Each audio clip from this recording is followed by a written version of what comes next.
హల్లెలూయా. యేసుక్రీస్తు నామమున అందరికీ హృదయపూర్వక వందనములు. ప్రత్యేకమైన సమయంలో ప్రత్యేకమైన రోజు యొక్క వాగ్దానంతో మీ ముందుకు వచ్చున్నాను. దేవుడు ఈరోజు మనకి ఇచ్చినటువంటి వాగ్దానము యెషయా గ్రంథము 61వ అధ్యాయము 6వ వచనము. జనముల ఐశ్వర్యమును మీరు అనుభవింతురు. హల్లెలూయా. ఈ వాగ్దానం ద్వారా మనం దీవించబడును గాక.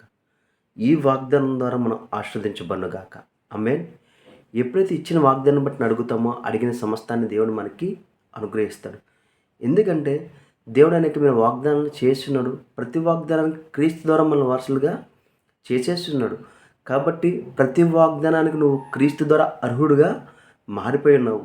నీ పరిస్థితి ఏదైనా ఇబ్బందికరమైన పరిస్థితి ఉందా?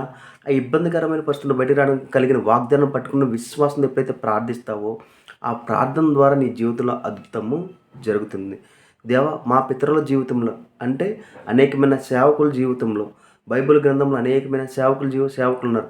వారి జీవితంలో ఎలాగైతే అద్భుతాలు చేస్తున్నావో దేవా, అట్టే రీతిగానే తండ్రి మా జీవితంలో కూడా అద్భుతం చేయదేవా అని ఎప్పుడైతే విశ్వసించి నువ్వు ప్రార్థిస్తావో నీ ప్రార్థనలో దేవుడు నీకు విజయాన్ని కలగజేస్తాడు. కాబట్టి మనం ఏ పరిస్థితిలో ఉన్నా సరే నువ్వు భయపడడానికి వీలు లేదు. నీ చుట్టూ ఎలాంటి కరమైన వాతావరణం ఉన్నా సరే, యుద్ధ వాతావరణం ఉన్నా సరే, ప్రమాదకరమైన పరిస్థితులు ఉన్నా సరే, ప్రతి వాతావరణం మందు నిన్ను ప్రొటెక్షన్ చేయగలిగింది నీలో ఉన్న నీ క్రీస్తు. నీ క్రీస్తు ద్వారా నువ్వు సమస్తాన్ని జయించగలవు. ఎటువంటి పరిస్థితిలో నీవు ఉన్నా సరే దేవుడు ఆ పరిస్థితి నుండి నీకు విజయాన్ని కలగజేస్తాడు. నీకు విరోధంగా ఏది రాకుండా ప్రతిదాన్ని నీ నుండి తొలగించి నీకు విశాలతను, నీకు సమృద్ధికరమైన జీవితాన్ని దేవుడు నీకు ఇస్తాడు. ఎందుకంటే నువ్వు అడిగిన దానికన్నా ఊహించిన దానికన్నా అత్యధికమైన దేవుడు నీకు ఇస్తాడు. నీ విశ్వాసం ద్వారా దేవుడు అనేకమైన అద్భుతాలు నీ జీవితంలోనే చేస్తాడు. కాబట్టి మనం ఏది ప్రార్థించినా విశ్వసించి ప్రార్థించిన ప్రతి ఒక్క దాన్ని మనము పొందుకుంటాము. కాబట్టి ఏ విషయమైనా సరే మనం భయపడకుండా దేవుని ద్వారా నేను సమస్తమును చేయగలను, దేవుడు నా కొరకు సమస్తమును చేస్తున్నాడు, ఈ పరిస్థితిలో దేవుడు నన్ను బయటకు తీసుకొస్తాడు అని ఎప్పుడైతే నువ్వు ఆ విశ్వాసం కలిగి ముందుకు వెళతావో ప్రతి విషయంలో నీకు విజయం అనేది కలుగుతుంది. ప్రార్థించుకుందామా. మహాప్రేమ గల తండ్రి, నీకే వందనాలు స్తోత్రాలు చెల్లించుకున్నాం తండ్రి. ఇచ్చిన వాగ్దానం బట్టి నీకే కోట్ల స్తోత్రాలు చెల్లించుకున్నాం తండ్రి. ప్రతి ప్రయాణాల తండ్రి మీరే తోడే నడిపించిన తండ్రి. ఇదిగో దేవా, యుద్ధకరమైన వాతావరణం తండ్రి ఎవరైతే ఉండి ఇబ్బంది పడుతున్నారో తండ్రి, ప్రతి ఇబ్బందుల్లో తండ్రి ఇదిగో నీ బిడ్డలను తొలగించండి తండ్రి. ప్రశాంతతను కలగజేయండి తండ్రి.